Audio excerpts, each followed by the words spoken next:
Hello and welcome to RwandaTV News. It's a joy bringing you the latest for the first time in the new year. We start with the headlines.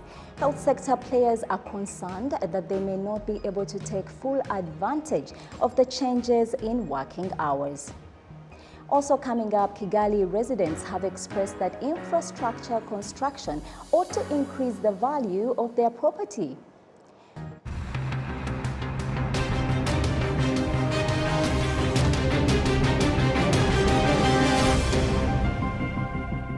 We're coming to you live from our studios in Kigali, Rwanda. I am Isabel Masozera. I do appreciate your company. Now, to start our bulletin, health sector players are concerned that they may not be able to take full advantage of the changes in working hours, while others are concerned that the new schedule might affect service delivery. Jessica Agasaro ushers us in.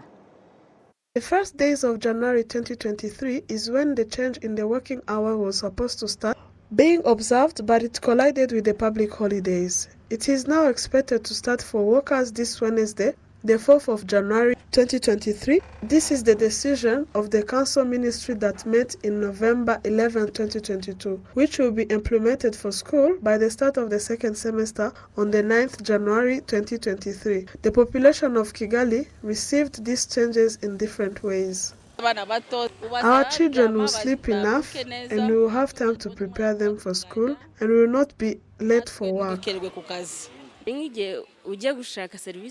There are times when you go to ask for service in the sector and you find that it is already lunchtime and they haven't delivered the service since morning, which means if you start work at 8:30 or 9 a.m., it will be even worse. They said that there are things that need to be improved and include medical institution. This is after the Ministry of Health said that the medical staff and health centers will continue to work at normal hours, something that was not well received by some of those who work in this sector. It is possible that they can increase the number of employers and give us a way to work those hours or not, because the work we do usually involve many injuries and there is no reward. Maybe they can raise the salary or give us other allowances so that we can work happily. On the side of the non-governmental organization, these changes should be linked to the law as they were coming from the non-governmental organization that defend for the right to work and the non-governmental organization that aims to build a country that follows the law. The permanent secretary in the Ministry of Public Service and Labor, Musonera Gaspar, insists that these changes are aimed at increasing productivity and protecting the family.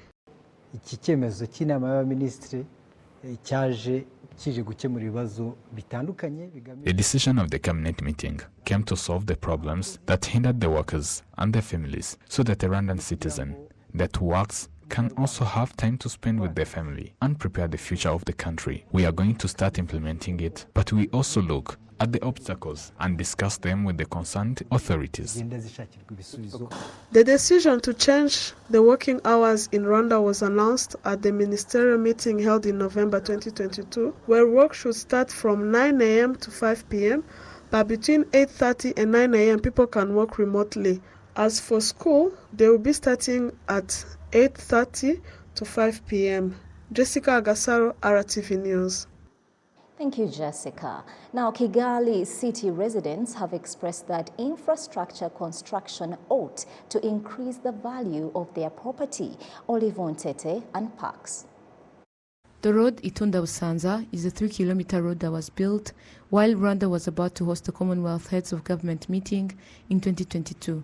This road paved the way for the development of other 3.5-kilometer access roads, which were built by residents at a cost of more than 100 million Rwandan francs. For the residents of Itunda village, the construction of asphalt roads assisted them to overcome some of the challenges they frequently encountered. We didn't have access to clean water. We used to get water from rivers down there in Kanamba, and a jerry can of water would cost 500 Rwandan francs. It was really hard to get a motorbike when it rained or even when it was too sunny. 6 access roads were built by residents in Itunda village, Rubirizi Cell in Kichishiro district. Residents of this village say that they have greatly benefited from the construction of these roads. This solves so many challenges. Transportation is easier now. We can head to work easily. School buses can pick up children easily because before, bus riders used to refuse to come here because the road was very damaged. But that has been solved. Local authorities point out some of the used strategies to achieve these infrastructure goals. The first strategy used to achieve these infrastructures, a meeting carried out for planning the construction of these activities. We also involved the residents in those meetings. And then we used to number all the residents in that particular neighborhood, then share the budget for the construction of the roads. We still have 3 more roads that are in the pipeline of construction, and we use the same strategy. Residents in the neighborhood where those roads will be constructed will meet and plan out for the construction of those roads. Residents of Kigali have currently constructed 67 kilometers of access roads in various neighborhoods, and the effort is also being carried out in various areas in Kigali. Olive Nete, RTV News.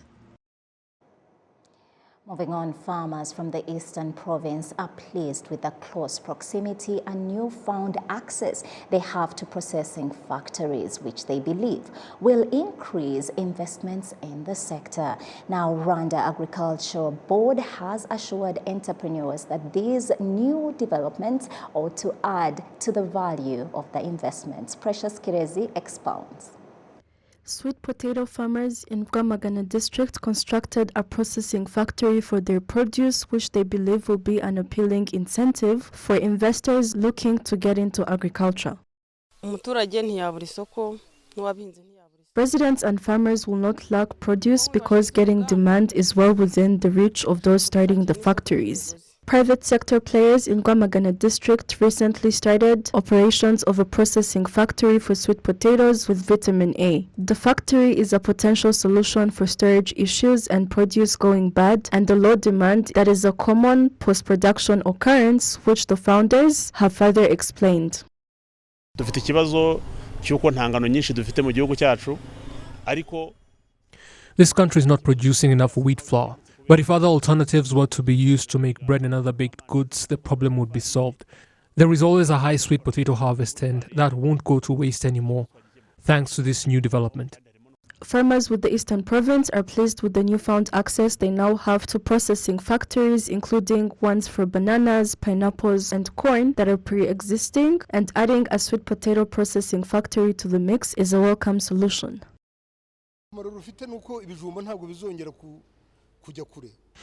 My sweet potatoes are always going to have a place to go and I am going to start mass producing them, starting with an additional 3 hectares. The Director General of the Rwanda Agriculture and Animal Resources Board has expressed that the government intends to support projects aimed at adding value to the agriculture sector. The government will work with entrepreneurs to start operating processing factories, and this will help farmers to get loans. They can repay at an interest rate below 50% what is usually paid. The government is financially invested in this process. In addition to processing factories benefiting the agriculture sector, the Eastern Province also sells produce from different industries. Precious Tirezi, RTV News. Thank you, Precious. Now to health news. Records reveal that 86% of the Rwandan population has subscribed to health insurance. A new policy indicates that access to health care will only be availed after costs have been paid in full. Prince Manzi has this report. Augustin Sengumuremyi's family usually consults the Kinyinya Health Center in Gasabo district for medical checkups. This is a large family that states that they have not even paid a cent for the insurance. I used to pay for 8 people plus me and my wife, making us 10, but I have not paid any, meaning that any case of sickness would be a huge burden. It is not safe, that is why I'm searching where I can find money to pay. When one gets sick, I only consult the pharmacy. The 31st December 2022 was the deadline for every citizen using the community-based health insurance to have fully paid its fee amount, especially those who paid 75% of the price, for them to continue accessing health services. I have a child that I have not yet paid for his insurance because he's not registered in Udehe categories. When he feels sick, I take him to health counselors or just buy medicines. For those who have already paid the community-based health insurance fee amount, the access will continue to valid till August this year. Nevertheless, some say that there are some difficulties in accessing some services. I recently lost my ID card. I was terribly served today. I had my ID numbers on a piece of paper, but they told me to look for a document that will replace the lost ID card, and I can't get those replacements due to these holidays. For that reason, I angrily paid 100%. First I paid 1,307 Rwandan francs, and the second time I paid 608 Rwandan francs.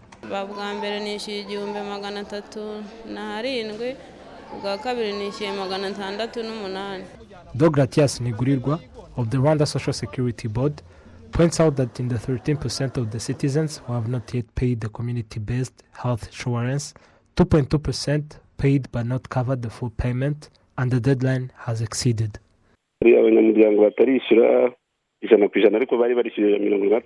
citizens paid 75% of the fee, not 100%, and the policy indicates that they were to access health services until the 31st December, meaning that to access medical services on the 1st January is to have fully paid their payment.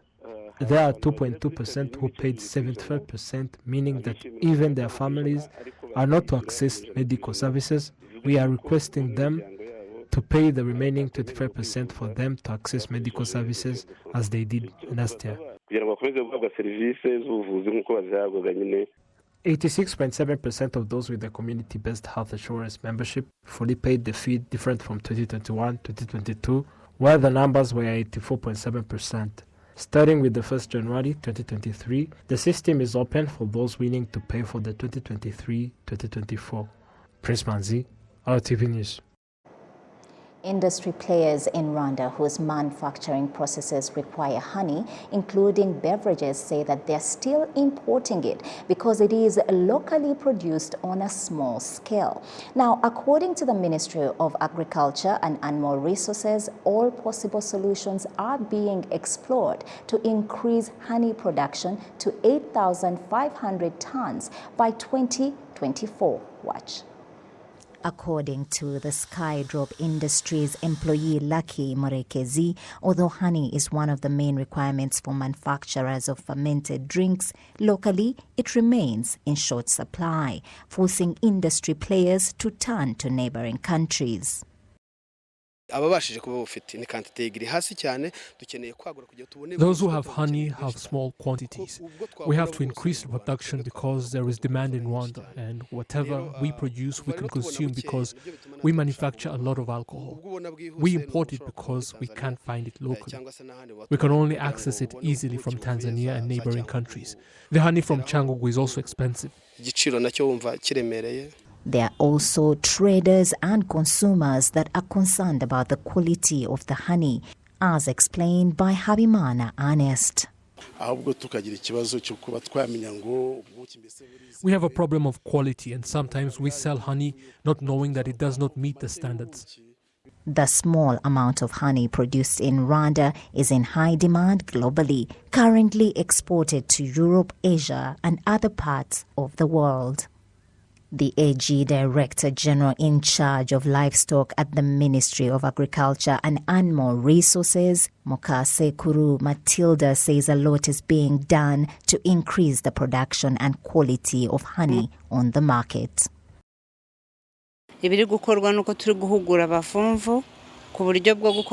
We are training beekeepers how to enhance their craft using technology. We're also exploring afforestation with different stakeholders. Also, RSSB is training beekeeping, investigating what is needed to ensure good quality honey on the market, as well as scale up production.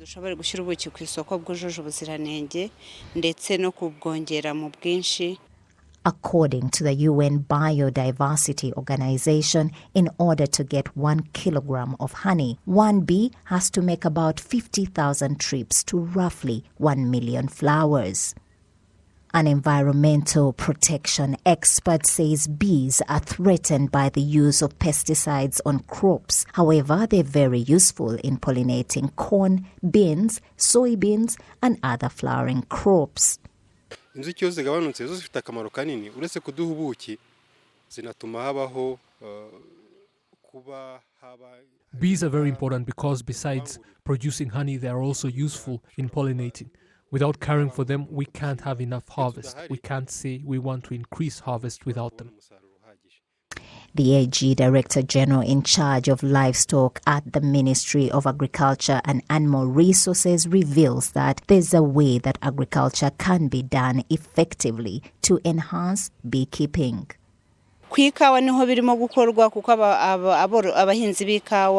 It is currently well done by coffee growers because the farmers were cautioned to use pesticides before pollination. During that time, bees stay away. But when it comes to vegetable and potato growers, we have a challenge to educate them to use pesticides in the evening when the bees are away, so that when they return in the morning, the pesticides have dissolved.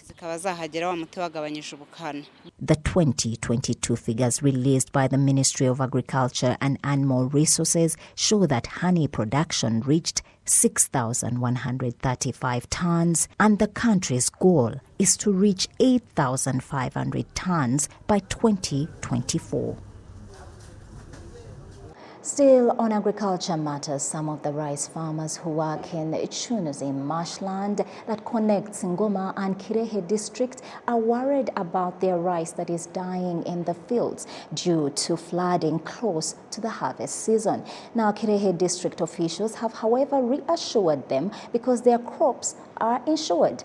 Jessica Agasaro once more. These farmers who work in the cooperative Kompriki Kinuzi clean the dry rice which has been harvested, and others are chasing away the birds that are still in the field. This rice was ready for harvest, but the farmer were surprised to see that the rice had died in the field due to a disease. They began to show concern about the loss. The rice has been infected with a disease that will dry it up and you won't find the milk inside that creates the rice. But this disease that appears to the plant when you are about to harvest, it doesn't appear when there's still time to put in some medication or at least find a cure. The effect is certain because the production has been very slow. The harvest this time must fail because when we weigh it, we find that the grass is more than the rice. And the overall weight is much less than what we expected. These farmers want the agricultural authorities to look into this issue so that it will not return in the next crop season. We hope that they will find a cure so that we won't have this disease again. The administration of Kirehe district says that the problem of this rice that dies in the field before harvest is not due to the disease, but it is caused by flood. And they comfort the farmer because they are covered by insurance. No, it's not a problem of disease. It's a problem of too much water. We can't tell the farmers and anybody else listening to us right now that the crops were insured. Our farmers had taken insurance for years because of working with different companies. They provided insurance to the farmers and didn't have anything to do with the incident. Kopriki Kinuzi cultivate rice on an area of 490 hectares. About 20 hectares were destroyed by the flood that occurred in October and November last year. The insurance company is planning to estimate the yield at the beginning of this month so that those farmers will be repaid. Jessica Agasaro, RwandaTV News.